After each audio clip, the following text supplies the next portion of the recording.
Sveiki bičiuliai, tie, kurie mane sekat, žinot, aš kalbu visą laiką tiesiai paprastai ir taip kaip yra, nesivaikydamas nei mandos, nei niuansų, nes teisybė yra vienas pagrindinių dalykų, kuriais turbūt reikėtų remtis gyvenime.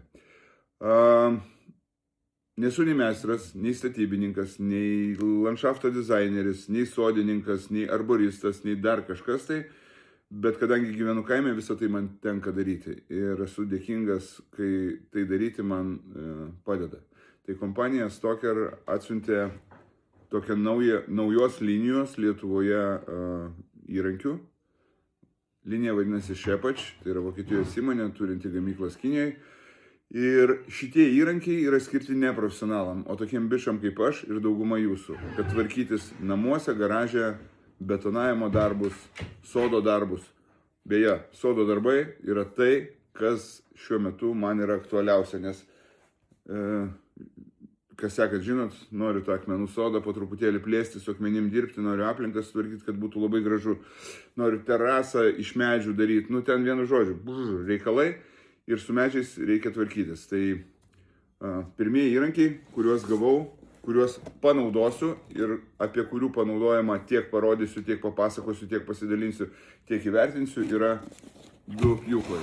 Tai yra pjūklas storesnėm šakom ir pjūklas plonesnėm šakom. Tai tie pjūklai yra elektriniai,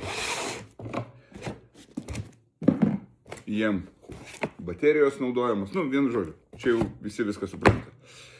Man pačiam labai įdomu, nes elektriniai įrankiai nėra mano top mėgiamiausi. Ar tokiais taps?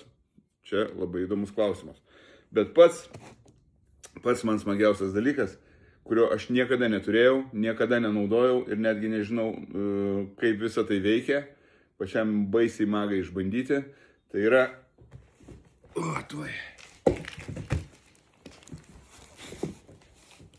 Štai, tai yra... šakų smulkintuvas. Šakų smulkintuvas, kuris, žinot, kai kurieni pirtį, kurieni namus, kurieni kubilą, tai tos smulkintos šakos tikrai labai praverčia. O beje, šiukšlinasi jos lygiai taip pat, nes, žinot kaip, nieko nėra pastoviau už laikiną. Pripjauni šakų, numeti į kampą ir stovi jos metais. Aš manau, kad jis man labai padės. O kaip visą tai veikia, ar veikia gerai, aš pasidalinsiu sekančiose istorijose.